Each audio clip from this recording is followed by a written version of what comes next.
Bien, merci. Je suis très heureux d'avoir cette occasion de prendre la parole, en précisant d'emblée que je ne suis ni philosophe, ni théologien, ni exégète. Tresmontant étaient les trois.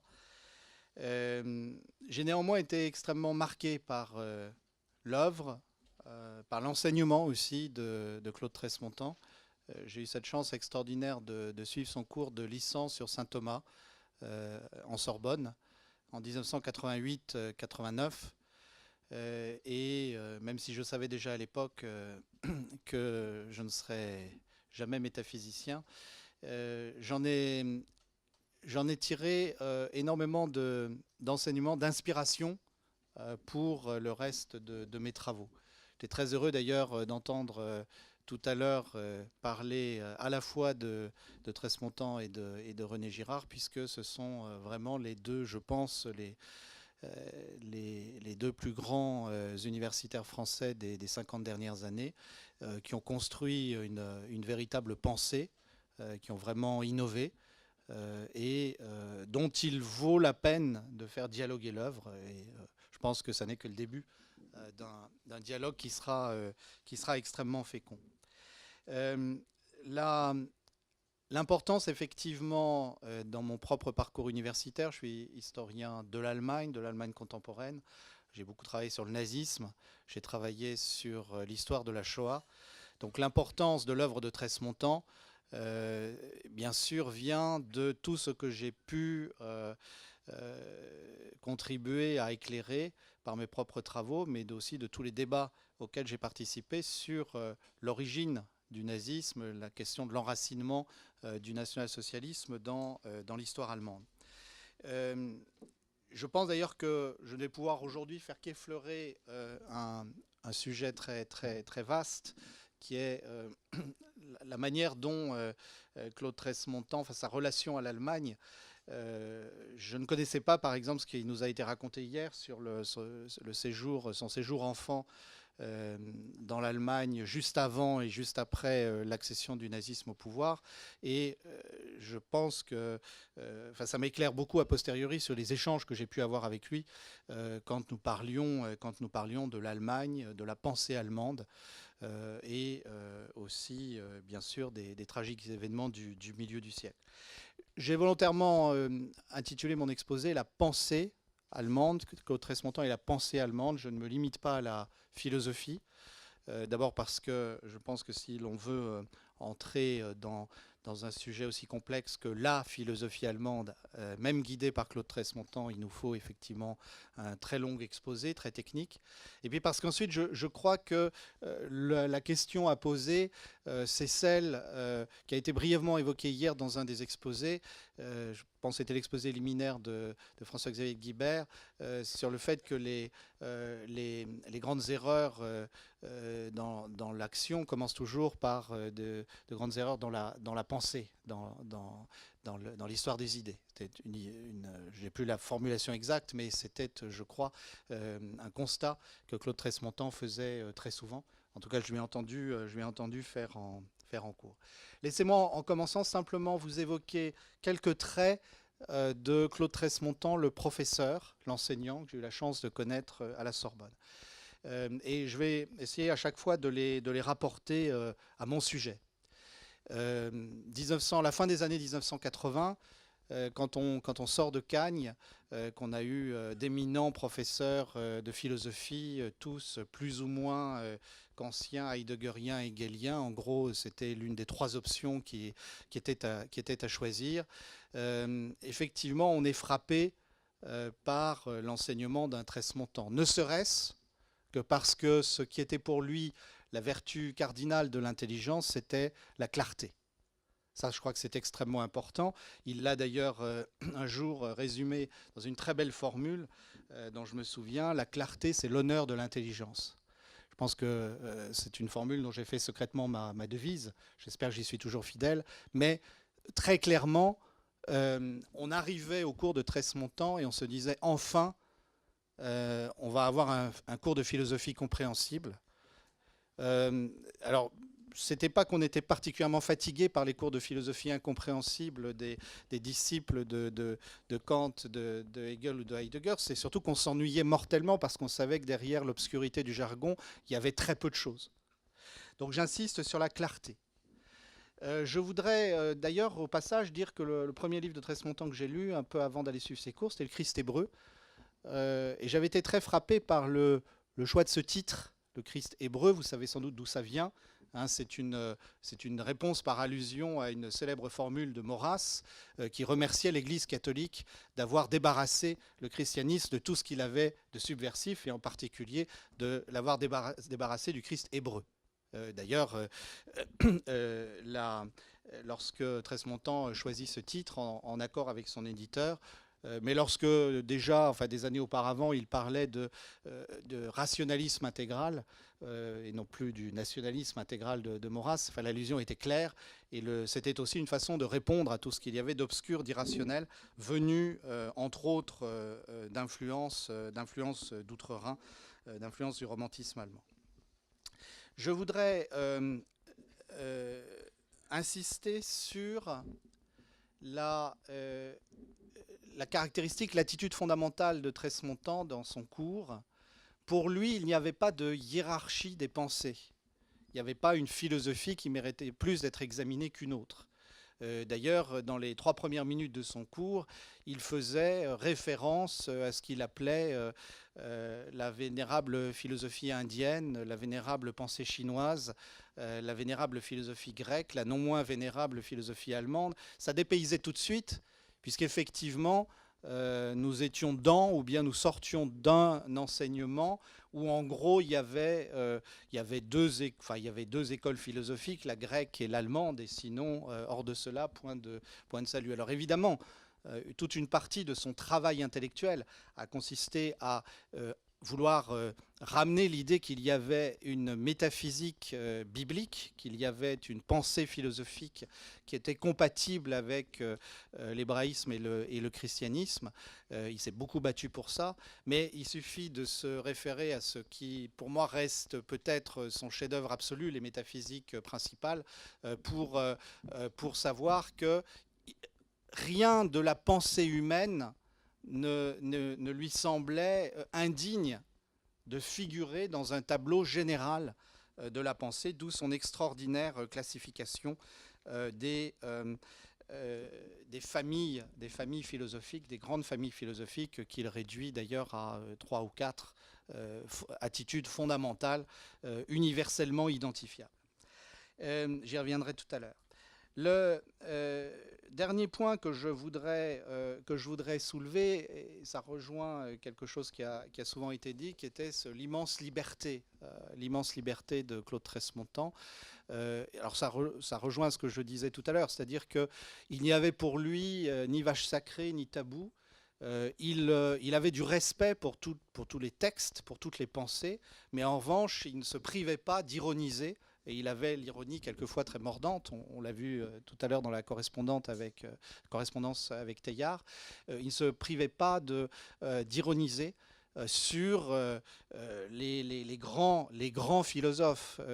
Alors je vais simplement donner, parce que je ne pourrais pas entrer dans le détail de tout ce qu'il dit, de tous les maîtres à penser ou les maîtres penseurs de notre vie intellectuelle depuis 150 ans. Je voudrais simplement vous donner un exemple très simple et qui va résumer, avant que j'entre dans le vif du sujet, qui va résumer ce que je viens de dire sur la clarté, sur l'universalité de la réflexion et sur le fait qu'il n'y avait pas de tabou. C'est la manière dont il aborde la fameuse question heideggerienne, pourquoi y a-t-il de l'être plutôt que rien? Ce qui est très important, c'est que la réfutation de Heidegger n'est pas une réfutation ad hominem. Ça n'est pas non plus une réfutation partant d'un commentaire absolument linéaire du texte. C'est une réfutation qui d'abord situe Heidegger à un moment de l'histoire de la pensée et en même temps le situe en perspective des grandes questions philosophiques fondamentales. Là, je vous renvoie effectivement aux métaphysiques principales ou au petit cahier que Tresmontan a consacré par la suite à la pensée allemande, et au sujet de l'antijudaïsme, de cette pensée. Là, finalement, il dit, premier constat intéressant, quand on lit bien le texte de Heidegger dans son introduction à la métaphysique, on remarque que Heidegger ne cesse pas de faire des détours pour éviter les célèbres pages de Bergson qui montrent que la question pourquoi y a-t-il de l'être plutôt que rien n'a aucun sens.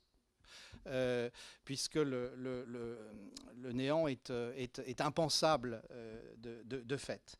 Dire je pense le néant, c'est déjà penser quelque chose, et donc ça réduit la question d'emblée. Mais il y a non seulement cette lecture très fine des textes, et tout montre effectivement qu'Heidegger à la fois lisait Bergson et en même temps le détestait et voulait le contourner, mais par ailleurs, Tresmontan aussitôt renvoie à l'ensemble des grandes questions philosophiques, et il dit premièrement, pourquoi y a-t-il de l'être plutôt que rien? La question n'a pas de sens. Et deuxièmement, renvoyons aux grandes questions qui sont celles de la philosophie grecque ou qui sont celles de la métaphysique biblique. La seule question à poser, c'est pourquoi y a-t-il de l'être contingent plutôt que rien, puisque à partir du moment où on accepte la distinction entre l'univers créé et l'être incréé, la question de l'être ne se pose plus sous la forme de y a-t-il quelque chose ou rien, mais sous la forme de savoir pourquoi à côté de l'être nécessaire, dont la pensée hébraïque dit que ça n'est pas l'univers, eh bien, il y a un être contingent, et donc il faut se demander pourquoi il y a surgissement de cet être contingent. Ça renvoie à la question de la création. Alors, je simplifie beaucoup le raisonnement de Tresmontan, mais non pas la clarté, je pense, de son analyse, mais parce que, si vous voulez, il est sans concession sur quelques pensées à laquelle il se confronte, et en même temps, aussitôt, il établit une filiation avec les grands courants de la pensée philosophique, et il situe Heidegger dans un ensemble de questions qui remontent jusqu'à Parménide, mais qui aussi lui permettent, pour finir, d'ironiser sur la façon dont Heidegger finalement conclut sur, vous parliez tout à l'heure de l'être pour la mort, ou l'absurdité du monde, et puis on arrive aussitôt chez Sartre, et le monde étant trop, et ça permet à Tresmontan de finir sur une note souriante, en se moquant gentiment du philosophe de Saint-Germain-des-Prés, qui fut aussi élève dans cette maison. Alors, je n'ai pas le temps d'entrer dans le détail. Je voudrais prendre, en fait, si vous voulez, comme base, un texte qui est peut-être la seule fois où, dans les nombreux entretiens que j'ai eu la chance d'avoir avec Claude Tresmontan, j'ai eu le sentiment, pour une fois, d'apporter quelque chose. Je lui ai fait connaître un jour un texte qu'il ne connaissait pas, qu'il n'avait pas lu. Ce n'était pas le texte d'un philosophe, qui était le texte d'un grand penseur, écrivain et romantique allemand, Heinrich Heine, qui est aussi un grand intellectuel allemand. Peut-être connaissez-vous ce texte, qui est texte fulgurant, prophétique, où Heine imagine ce que seront les conséquences de la philosophie allemande, de la pensée allemande, sur la politique allemande. Alors c'est un texte qui a souvent été cité. Je vais prendre le temps de le lire, il est un petit peu long, mais vous verrez qu'après ça me permettra de structurer un certain nombre de questions, puis c'est une façon, je crois, plus facile d'entrer dans les questions qui nous occupent aujourd'hui. Heinrich Heine, donc écrivain, poète, romantique allemand, écrit en 1834. La philosophie allemande est une affaire d'importance qui concerne tout le genre humain. Et c'est seulement dans quelques générations que l'on pourra trancher pour savoir s'il faut nous blâmer ou nous féliciter d'avoir bâti ces systèmes avant de réaliser la révolution. Il me semble qu'un peuple méthodique comme le nôtre, pensez toujours à l'ironie de Heine, qui était juif allemand, converti au christianisme dans sa famille, mais en même temps exilé en France, et qui écrit pour les Français, et qui leur dit, bon, vous avez lu Germaine de Staël de l'Allemagne, c'est gentil, c'est plein d'admiration pour l'Allemagne, mais c'est plus compliqué que ça, et l'Allemagne, c'est plus dangereux que ce qu'elle vous dit. Donc il faut avoir ça en tête. Il me semble qu'un peuple méthodique comme le nôtre devait commencer par la réforme, étape préalable à la philosophie, laquelle devait être explorée avant d'entamer la révolution. Je trouve une telle succession tout à fait sensée. Les têtes qui ont servi à la réflexion philosophique pourront ensuite être coupées par la révolution. Prenez tout ce texte au deuxième degré, hein, en partie, mais vous allez voir qu'à un moment, il deviendra plus que sérieux. Par la révolution, si elle le juge bon. Ces têtes, la philosophie n'aurait jamais pu s'en servir si la révolution les avait coupées auparavant. Mais, républicains allemands, ne vous laissez pas intimider. La révolution allemande ne sera pas plus clémente, ni plus douce, parce qu'elle a été précédée de la critique kantienne, de l'idéalisme transcendantal de Fichte et même de la philosophie de la nature. Ces doctrines ont causé l'accumulation de forces révolutionnaires qui n'attendent que le jour où elles pourront éclater et remplir l'univers d'horreur et de stupeur. Apparaîtront des kantiens qui ignoreront la piété, y compris dans le monde des phénomènes, et qui, sans se laisser émouvoir, retourneront avec le glaive et la hache le sol jusqu'à en avoir extirpé les dernières racines du passé. Entreront en scène des fichtéens armés dont la volonté fanatique ne se laissera maîtriser par aucun sentiment de conservation, aucune déclaration d'intérêt, car ils vivent dans le monde de l'esprit. Ils ignorent la matière, semblable aux premiers chrétiens que l'on pouvait contraindre par les supplices ni par les séductions des sens.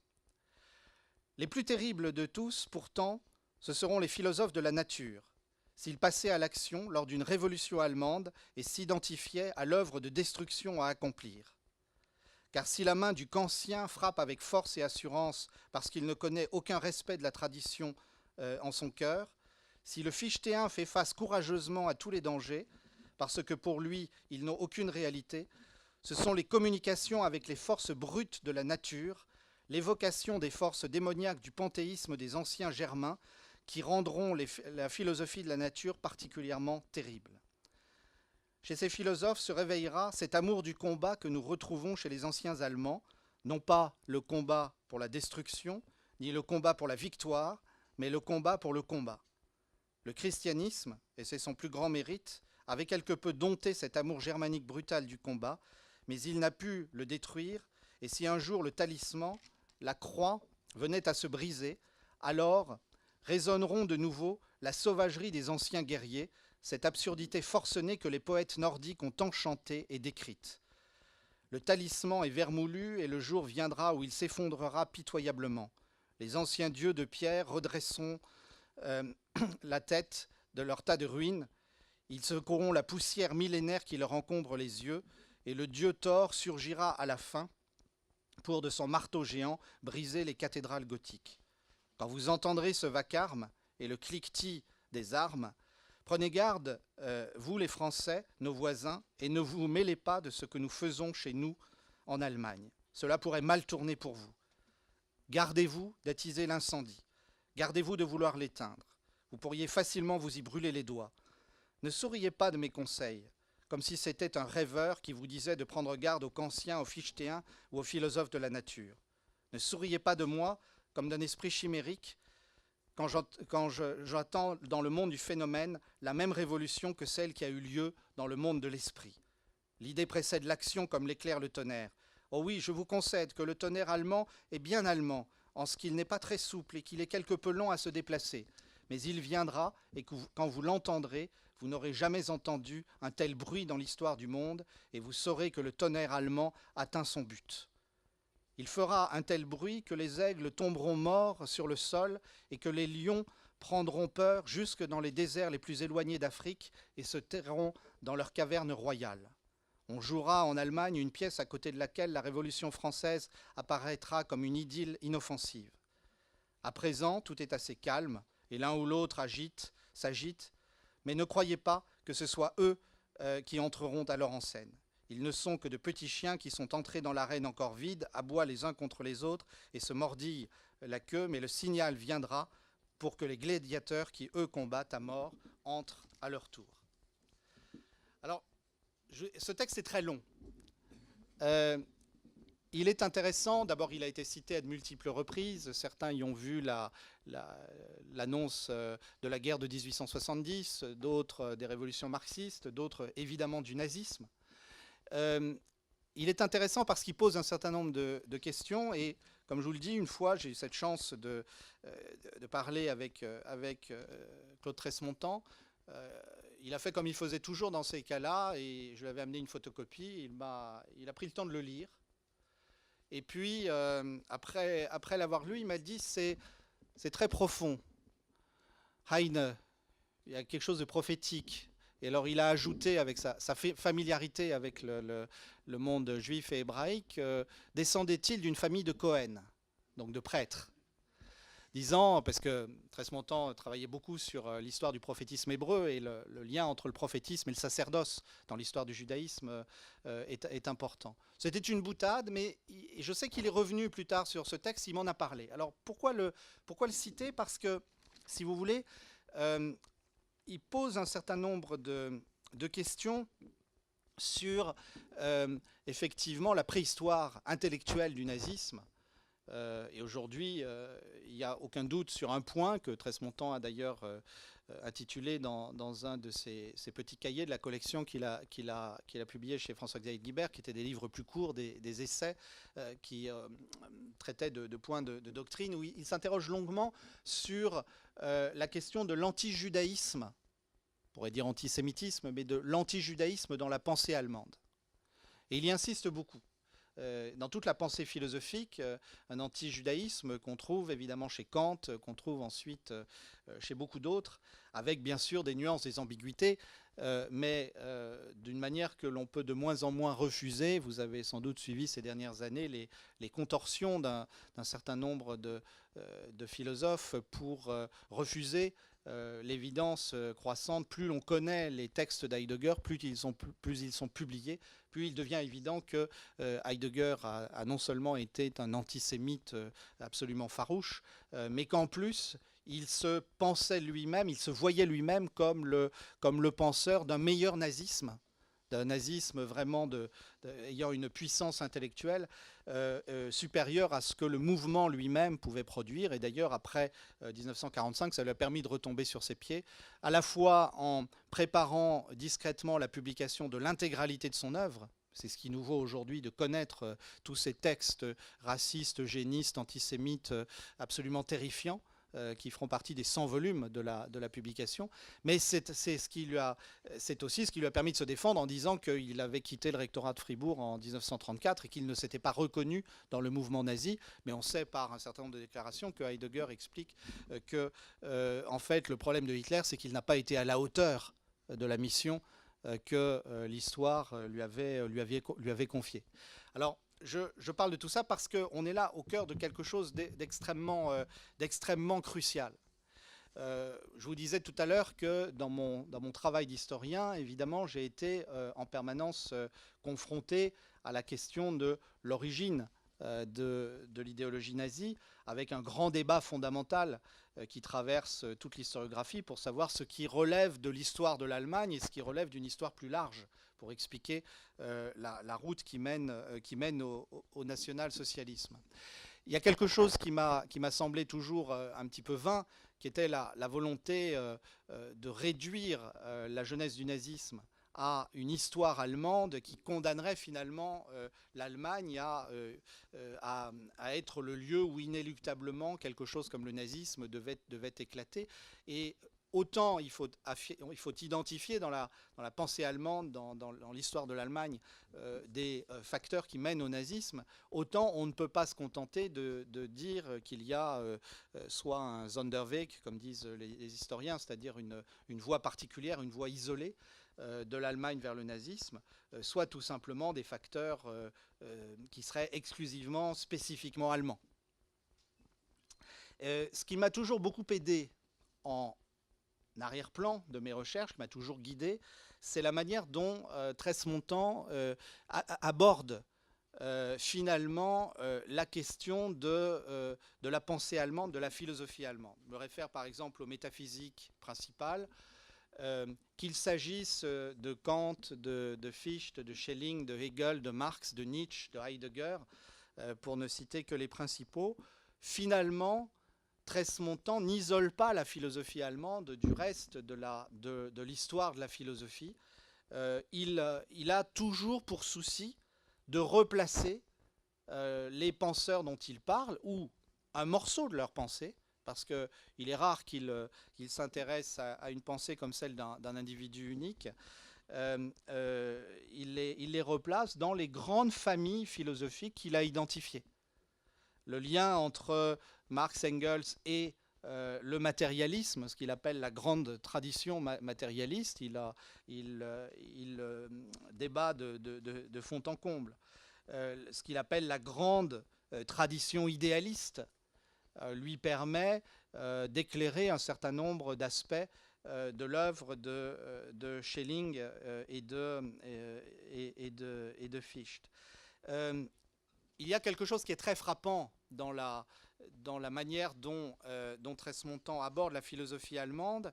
Il est sans doute un de ceux qui récemment a le plus mis l'accent sur les liens ou la parenté, sinon l'inspiration, la parenté d'un certain nombre de pages de Hegel ou de quelques autres avec les grands systèmes mythologiques, avec la mythologie du chaos originel, avec la mythologie des dualistes, avec le mythe de l'éternel retour.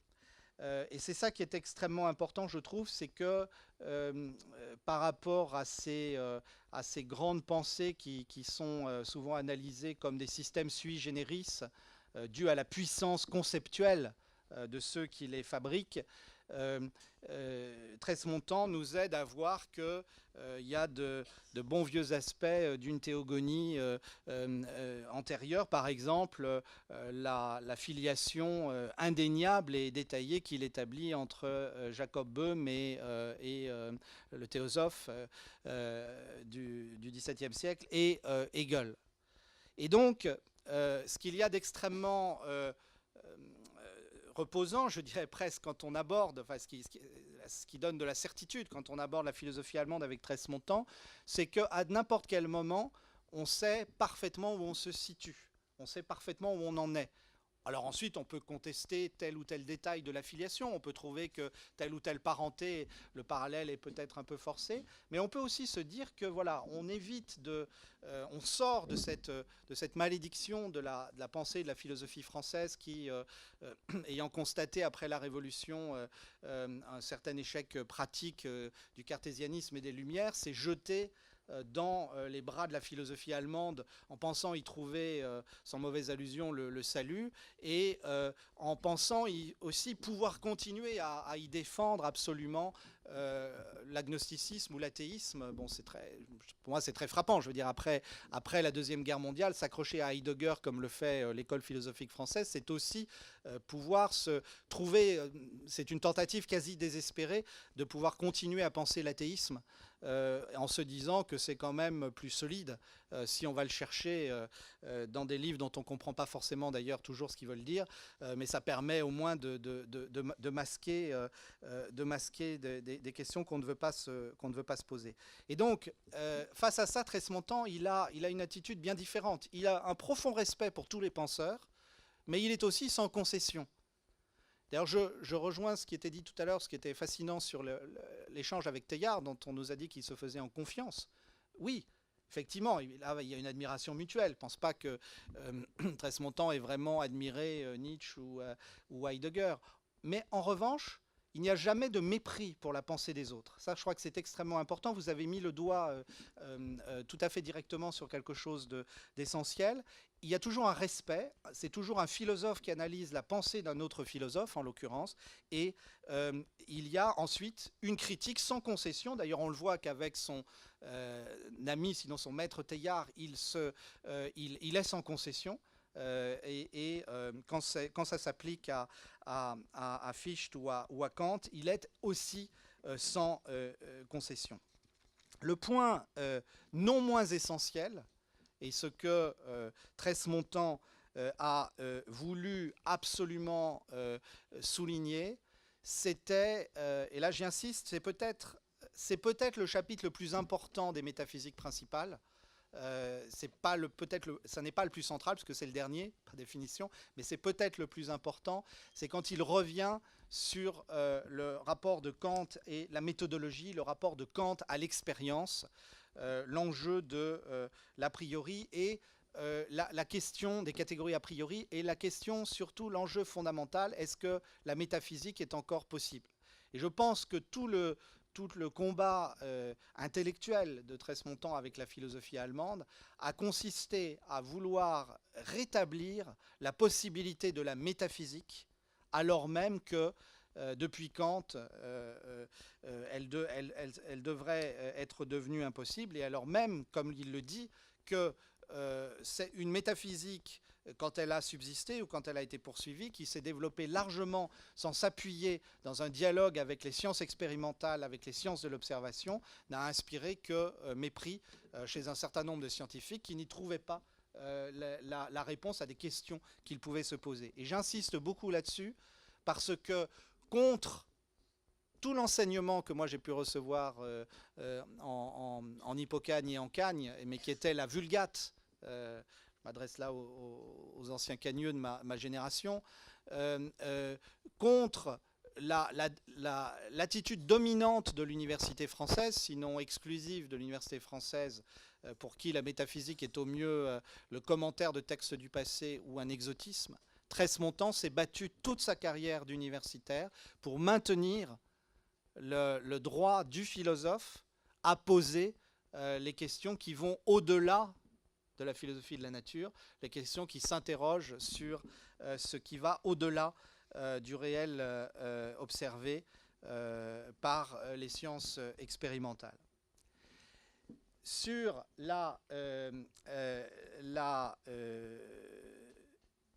le contenu, ce qui est très important, c'est finalement lorsqu'il s'interroge sur l'anti-judaïsme.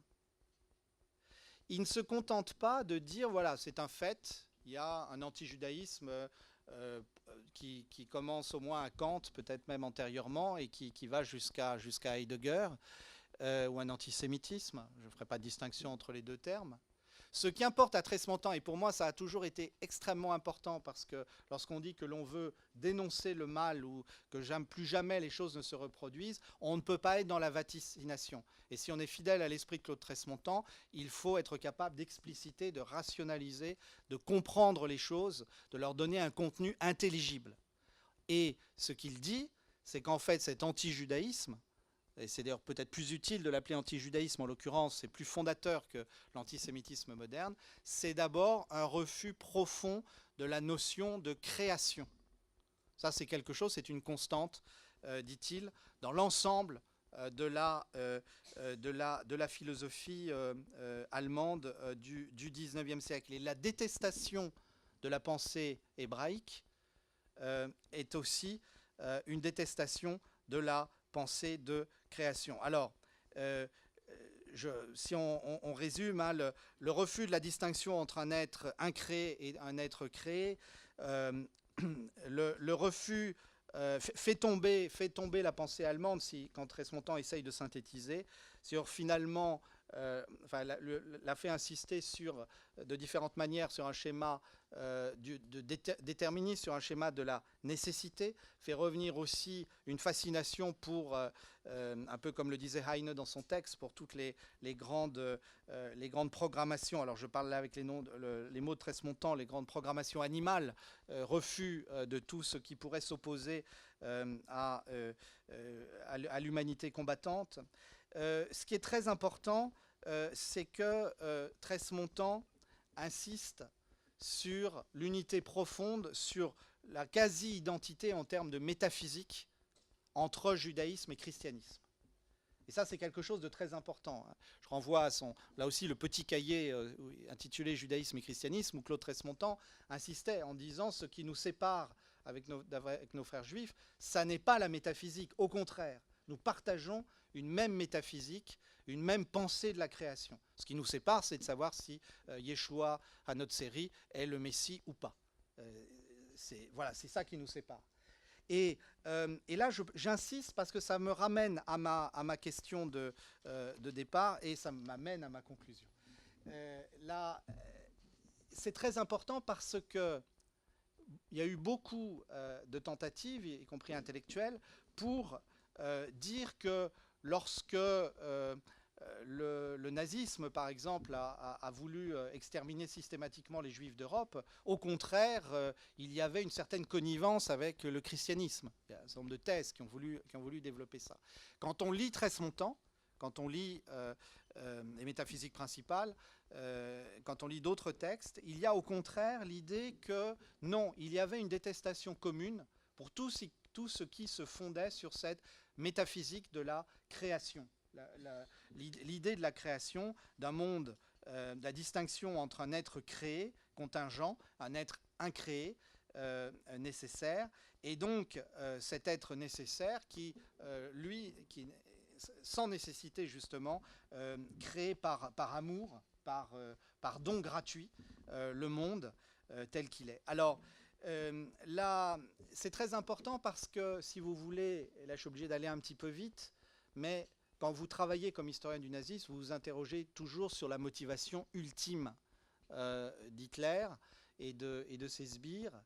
Et j'ai été tout à fait satisfait intellectuellement lorsque, malheureusement, Claude Tresmontant était déjà décédé, je n'ai pas pu échanger avec lui là-dessus, lorsque j'ai relevé un certain nombre de textes parfaitement cohérents, sortis de la bouche d'Hitler, de Himmler et de quelques autres, qui expliquaient tout à fait formellement que le peuple juif devait mourir parce qu'il était le peuple du décalogue, parce qu'il était le peuple de la loi morale, parce qu'il était le peuple des commandements.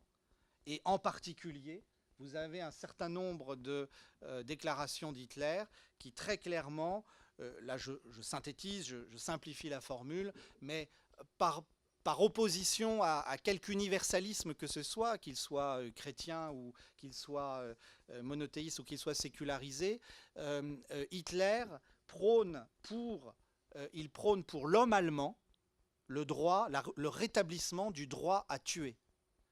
Et en fait, il faut bien comprendre, et donc si je vous passe une version écrite, s'il y a une publication des communications, je vous mettrai les références parce qu'elles sont vraiment intéressantes. Il y a finalement, Hitler, face au droit de l'homme, il veut opposer un droit de l'homme allemand. Et ce droit de l'homme allemand à tuer autant qu'il l'entend, parce que cela, c'est le destin du peuple allemand, et c'est le destin de l'humanité d'ailleurs, d'accepter la supériorité du peuple allemand et son droit à tuer. Vous avez des tas de déclarations où Hitler dit explicitement qu'il espère qu'au terme de la guerre, et cette guerre, elle inclut le génocide des Juifs, pas seulement, hein, elle devait inclure le meurtre d'environ 60 millions de personnes en tout, si les plans nazis étaient allés jusqu'au bout. Au terme de la guerre, l'homme allemand, et le SS est le prototype de l'homme allemand, devra avoir appris à tuer à nouveau avec l'absence totale de remords qui caractérisait Gengis Khan et ses troupes. Peu importe l'analogie historique, c'est simplement l'idée du droit à tuer. Et donc, la culture, le peuple, la civilisation qui a fait émerger le décalogue avec son commandement absolument incontournable, tu ne tueras pas, devait disparaître. Et lorsque j'arrive là, je trouve finalement une résonance avec tout ce que j'ai pu lire chez Claude Tresmontant. Je voudrais finir avec en proposant, en m'inspirant de Claude Tresmontant, en proposant de reformuler ou de réfuter une célèbre formule de Chesterton, le grand polémiste catholique anglais du début du XXe siècle. Chesterton dit quelque part que les idées modernes sont des idées chrétiennes devenues folles. Et en fait, en préparant cet exposé, en relisant donc entre autres les métaphysiques principales, en réfléchissant à tout ça, je me suis dit que non, en fait, Chesterton, qui est souvent plein de mordant et de lucidité, là, s'était trompé. Ce que la pratique de l'œuvre de Claude Tresmontant m'a appris à identifier, et là encore, je vous répète, je ne suis pas philosophe, je suis historien, mais ça a profondément éclairé ma pratique de l'histoire, c'est le fait que un certain nombre d'idéologies modernes, ces idéologies qui ont présidé au système totalitaire, sont en fait le produit non pas des idées chrétiennes devenues folles, sont le retour de grandes formules métaphysiques que, effectivement, si on reprend le texte de Heine, si on l'adopte, que le christianisme avait soit détruit, soit écarté, soit mis sous le boisseau, et qui sont revenus en force en même temps qu'une partie de l'Europe se déchristianisait, ou que d'autres parties du monde étaient conquises par les idéologies européennes non chrétiennes ou anti-chrétiennes. Et je crois qu'il faudrait insister là-dessus, c'est-à-dire que ce qui est très puissant dans la pensée de Claude Tresmontant, c'est, j'y reviens, c'est cette idée que les grandes catastrophes humaines commencent toujours par de grandes catastrophes dans le monde des idées, que c'est pour ça que je vous ai lu aussi longuement ce texte de Heine, sur lequel j'ai eu une fois l'occasion d'échanger longuement avec lui. Ce texte est simplificateur, il est provocateur, mais en même temps, il pose une question extrêmement profonde, et il nous pose aussi une question pour notre temps. Et c'est sans doute la fécondité première de l'œuvre de Claude Tresmontant, c'est que lorsque nous réfléchissons face à un certain nombre d'idées qui circulent dans le monde contemporain, des idées dont, si nous appliquons les grilles de lecture de Tresmontant, nous verrons qu'elles ne sont pas si neuves que ça. Pensons par exemple à tout ce qu'est le transhumanisme. Il y a énormément de choses qui sont éculées, mais qui se fondent sur des conceptions métaphysiques parfaitement identifiables. Et donc, la vérité, la chance que nous avons, c'est que grâce à Claude Tresmontant, nous disposons d'outils d'analyse qui nous permettront de réfuter ces idées folles, ces métaphysiques qui ne cessent pas de revenir en se présentant sous un regard neuf, alors qu'elles sont des idées extrêmement vieilles. Et face à cela, j'insiste sur effectivement l'élément le plus important dans sa critique de la pensée allemande, c'est la scission de la philosophie allemande d'avec le monde des sciences, le monde de l'expérimentation, le monde de l'observation, la capacité à développer des philosophies qui se fichent ou se contrefichent du progrès des sciences. Et là, je pense que aussi Claude Tresmontant nous appelle à un retour au réel, un retour à l'expérience, un retour au dialogue fructueux entre les métaphysiciens et les physiciens, je dirais, pour une formule un peu rapide. En tout cas, j'ai parlé beaucoup du nazisme aujourd'hui, mais c'est face à l'ensemble des totalitarismes que Claude Tresmontant nous donne des armes pour résister.